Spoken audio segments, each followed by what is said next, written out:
صاحب نے سوال پوچھا، کہنے لگے میلاد کس کو منانا چاہیے؟ میں نے کہا اس بیٹی کو منانا چاہیے میلاد جو زندہ ہوتی تھی تو دفن کر دیا جاتا تھا، پر میرے رسول نے فرمایا اب جو بیٹی پالے گا نا میں اس کا بازو پکڑ کے جنت میں ساتھ لے کے جاؤں گا۔ میں نے کہا میلاد اس ماں کو منانا چاہیے جس کا بیٹا گلے میں رسی ڈال کے ماں کو منڈی میں بیچ آتا تھا۔ میرے مصطفیٰ کریم نے فرمایا جنت 7 آسمانوں کے اوپر سدرۃ المنتہا کے پاس تھی، پر میں نے وہاں سے کھینچ کے لا کے ماں کے قدموں کے نیچے رکھ دی ہے۔ میلاد اس باپ کو منانا چاہیے جس کی اولاد ڈنڈوں سے مارتی تھی، پر رسول کریم علیہ السلام نے فرمایا سن لو سن لو سن لو، اب جس کا ابا راضی ہوگا اسی کا اللہ راضی ہوگا۔ میں نے کہا میلاد اس غریب کو منانا چاہیے جو بھینس کی طرح بکری کی طرح منڈی میں بکتا تھا، پر مصطفیٰ نے کالے رنگ والے حبشی غلام کو سینے سے لگا کے کہا غریبوں کو چھوٹا نہ سمجھنا، میں اللہ کا رسول جب جنت میں جاؤں گا تو آگے بھی غریب ہوں گے، پیچھے بھی غریب ہوں گے، دائیں بھی غریب ہوں گے، بائیں بھی غریب ہوں گے۔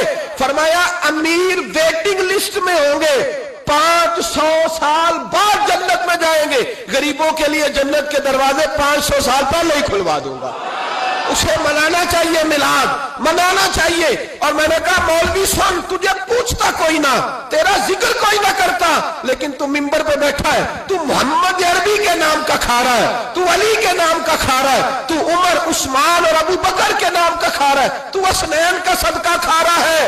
تجھے نہ تیری کبھی کسی نے برادری پوچھی، نہ کبھی تیرا کسی نے ایڈریس پوچھا، نہ کبھی کسی نے تیری سند پوچھی، لوگ تیرے نعرے لگاتے ہیں، لوگ تیرے ہاتھ چومتے ہیں۔ پھر مان جا کہ تجھے صبح بھی میلاد منانا ہے، شام بھی میلاد منانا ہے، اور تجھے یہ کہنا چاہیے خس خس جنہ قدر نہیں میرا ایتے صاحب نو وڈیائیاں، میں گلیاں دا روڑا کوڑا، ایتے محل چڑھایا سائیاں، تیرا کام تھا تیری آنکھیں بھیگی رہتی۔ اور اس بوڑھے کو بھی میلاد منانا چاہیے جس کے بارے میں میرے نبی پاک نے فرمایا سفید داڑھی والے کی جس نے عزت کی اس نے تو رب کی عزت کی، اس نے تو رب کی عزت کی میرے بھائی۔ اس مزدور کو بھی میلاد منانا چاہیے جس کے بارے میں نبی پاک نے فرمایا جو اپنے ہاتھوں پہ چھالے ڈال کے مزدوری کرتا ہے میں نے تو اسے رب کریم کا دوست بنا دیا ہے۔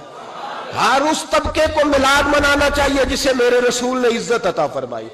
اس بہن کو بھی میلاد منانا چاہیے جس کے بارے میں نبی پاک نے فرمایا اگر کسی کا باپ چلا جائے اور اس کے حصے میں بہنیں آ جائیں، 4 بہنیں، 3 بہنیں یا 2 بہنیں بیاہ کے جو آیا تم پہ سے، میرے محبوب نے فرمایا میری انگلیاں جڑی ہوئی ہیں نا، اس طرح میں اسے اپنے ساتھ جوڑ کے جنت میں لے کے جاؤں گا۔ اس بہن کو میلاد نہیں منانا چاہیے۔ میرے رسول پاک نے فرمایا جس کی بیٹی واپس آ جائے، طلاق ہو گئی یا بیوہ ہو گئی، واپس آ گئی، نام بچ سکی، واپس آ گئی، فرمایا واپس آنے والی بیٹی کی جو باپ خدمت کرے گا میرے رسول پاک فرماتے ہیں میں قیامت میں اس کا سفارشی بنوں گا۔ تو اس بیوہ کو اور طلاق یافتہ کو میلاد نہیں منانا چاہیے؟ وہ اس رسول کا ذکر نہیں کرے گی جس نے اتنا درجہ دے دیا، اتنا نواز دیا؟ اور تجھے تو صبح و شام میلاد کرنا چاہیے تھا، تجھے تو صبح و شام درود کرنا چاہیے تھا، سلام کے گجرے بھیجنے چاہیے۔ یا رسول اللہ کہتے تیری زبان جو ہے وہ ہر وقت تر رہنی چاہیے تھی، تو بحث کر رہا ہے، تو اس پہ دلیلیں دے رہا ہے، تو اس پر باتیں کر رہا ہے۔ حضرت عمر سے پوچھنا، حضرت عمر سے، جناب اسامہ بن زید رضی اللہ تعالیٰ عنہ حضور کے غلام تھے، نبی پاک ان سے بڑا پیار کرتے تھے۔ ایک جنگ میں پیسے آئے تو حضرت عمر فاروق رضی اللہ تعالیٰ عنہ نے 25,000 دیا اپنے بیٹے کو، اور اسامہ بن زید کو 50,000 دینار دیے۔ بیٹا کہنے لگا ابا جی وہ تو چھوٹے ہیں، میں بڑا ہوں، وہ حضور کے زمانے میں بچے تھے، میں جہاد کرتا تھا، یہ آپ نے کیا کیا؟ تو حضرت عمر رو پڑے، کہنے لگے بیٹا یہ تیرے باپ کے سر پر جو عزت کے بال ہے یہ مصطفیٰ کے اگائے ہوئے ہیں۔ یہ نبی پاک، اسامہ سے نبی پاک کا پیار بڑا تھا، حضور کی محبت بڑی تھی۔ بیٹا اس کے ناک سے ریٹ نکلتی تھی تو رسول پاک اپنے ہاتھوں سے صاف کر دیتے تھے، حضور اس کو گود میں بٹھاتے تھے۔ میں کیسے بھول جاؤں رسول پاک کے احسانات کیسے۔ حضرت عمر جا رہے تھے مکے کے رستے میں ایک تنا آیا، کھجور کا خشک تنا، حضرت عمر نے اس کو بازوؤں میں لے کے رونا شروع کر دیا۔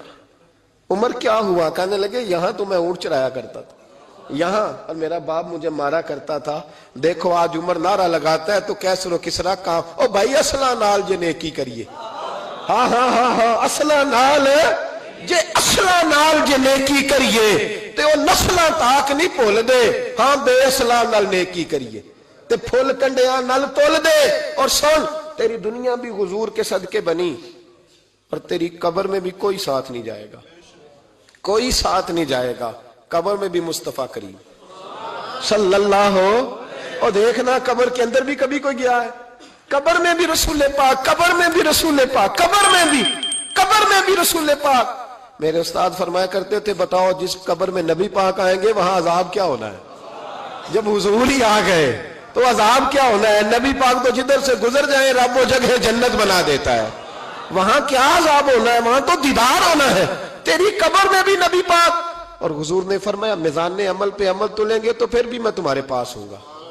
حضور علیہ السلام نے فرمایا پل صراط سے گزرو گے تو پھر بھی میں تمہارے پاس ہوں گا. اور میرے رسول پاک علیہ السلام نے فرمایا جب تم جنت میں جانے لگو گے تو پھر بھی میں تمہارے.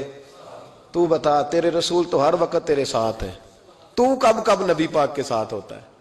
تو بتا نا تو کب کب نبی پاک کے ساتھ؟ میں چھوٹے جلسے کا قائل ہوں, لمبی محفل میں گزارش کرتا ہوں دوستوں سے کہ لمبا جلسہ نہ کرو. لیکن ایک جگہ پہ میں گیا تو ایک بڑے پڑھے لکھے آدمی نے مجھے کہا مولانا ان کو سمجھائیں, آدھی رات تک بٹھائے رہتے ہیں, ان کو سمجھائیں. میں نے کہا میں سمجھاؤں گا پر آپ بھی ذرا اپنا لب و لہجہ تھوڑا دھیما کریں. تو پوری رات نہیں نبی پاک کے لیے جاگا اور میرے رسول تو ساری حیات تیرے لیے جاگتے رہے, ساری رات. محبوب نے کیا کہتے ہیں بریلی کے امام اعلی حضرت فرماتے ہیں ان کی مہک نے دل کے غنچے کھلا دیے, وہ جس راہ چل دیے ہیں کوچے بسا دیے ہیں, میرے کریم سے گر قطرہ کسی نے مانگا دریا بہا دیے, دربے بہا دیے ہیں. اور اللہ کیا جہنم اب بھی نہ سرد ہوگا؟ اللہ کیا جہنم اب بھی نہ سرد ہوگا؟ رو رو کے مصطفیٰ نے دریا بہا دیے, رو رو کے مصطفیٰ نے.